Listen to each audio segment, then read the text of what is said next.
Hello everyone, welcome to back my channel. I hope everyone is having a wonderful day. Before starting the video, please go ahead and hit the subscribe button and give this video a thumbs up. Although The Office built a lot of Jim's personality out of his implied life outside Dunder Mifflin, his backstory doesn't add up, and I have proof of this.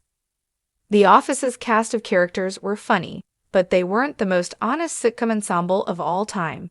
Creed was arguably the biggest liar of the bunch, often coming up with fantastical stories about his past, and just as frequently denying claims about himself that were almost certainly true. However, Steve Carell's Michael Scott was also a habitual liar, as were Dwight and Andy Bernard. Admittedly, all of these characters lied for different reasons. Dwight was attempting to gain control over his coworkers through deception. Michael desperately wanted to seem cool, and Andy was often likewise trying to impress someone when he exaggerated his achievements, whereas Creed was usually trying to evade the law. However, Jim isn't the first character who comes to mind when viewers think of The Office's dishonest inhabitants. Despite this, there is definitive evidence that Jim's backstory was a lie, and it impacts The Office's Jim and Pam love story. Jim's timeline doesn't make sense in The Office thanks to the show's lax attitude toward continuity. The eagle-eyed Reddit user TheScoopto11 noted that Jim appears to have been working at Dunder Mifflin for some time by the time the show begins, as he is already accustomed to Michael's antics and jaded by the constant chaos of the eponymous workspace. However, The Office fails to clarify whether Jim went straight from graduating from high school to working at Dunder Mifflin, or if he attended college beforehand. Jim mentions that he put the song Mambo No. 5 on a mixtape in junior high, meaning he graduated from high school somewhere between 2003 and 2005. Jim is almost certainly a college graduate, but he and Dwight seem to be in their late teens in a photo from their early days at Dunder Mifflin.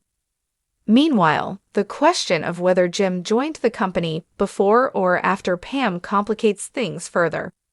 Although The Office's Andy doesn't appear until season 4, Jim and Pam both work in the titular building before the pilot. In season 1, episode 6, Hot Girl, Jim mentions that he put the song Mambo No. 5 on a mixtape in junior high, meaning he graduated from high school somewhere between 2003 and 2005.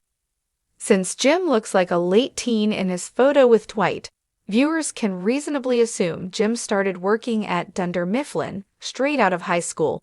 However, this is complicated by Jim mentioning that a college friend worked with him on Athled later in the series, meaning he must have attended college. It might seem easier to work out when Pam joined the company, but her backstory soon proves equally complex. In season 5, episode 28, Company Picnic, Pam mentions that she played volleyball in college. As such, viewers know that Jim and Pam both went to college, even though both of their ages imply they went straight from high school to working for Dunder Mifflin. The Office reboot is unlikely to address this, considering the sitcom reboot doesn't plan to bring the original heroes back for the new show. However, this unfortunately means that the show's heroes are caught in a strange canonical purgatory, where their actual backstory is impossible to discern from the contradictory, incomplete information provided in the series.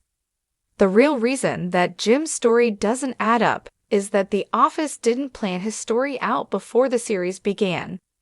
Jim's inconsistent backstory is rooted in continuity errors, with The Office failing to land on a specific origin story for him and stick to it.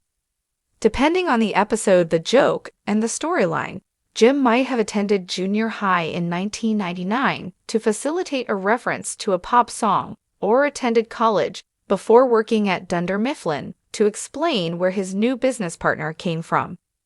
The Office could have tried a little harder to keep things consistent throughout its 9 seasons. While The Office's disastrous season 9 proves that the show's lack of planning sometimes came back to bite the series, The show's approach generally aligns with an earlier show's successful strategy, The Simpsons producer Matt Selman said in a post on X that the long-running series had elastic canon that changed depending on the episode and scene to facilitate plot points and gags. Admittedly, The Simpsons had more creative freedom to take this risky approach since the show was animated, rather than a live-action sitcom. However, it is worth noting that The Simpsons writer Greg Daniels was a major creative force behind The Office, so he may have carried this approach across to the workplace mockumentary sitcom.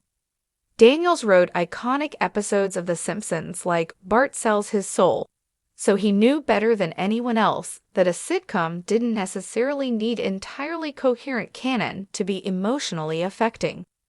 That said, The Office could have tried a little harder to keep things consistent throughout its 9 seasons. Jim and Pam's romance and their eventual shared dissatisfaction with working at Dunder Mifflin rely pretty heavily on their origins. Clarifying whether Jim and Pam went to college before working in Dunder Mifflin would have improved their character arcs, as this could have given viewers a clearer picture of what brought them to the company.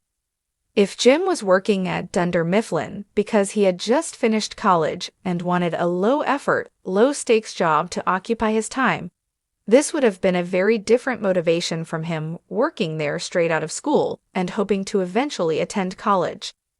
Similarly, Pam's The Office storyline hinged on her feeling trapped in a relationship with Roy and later feeling similarly trapped in her receptionist role in the titular workplace.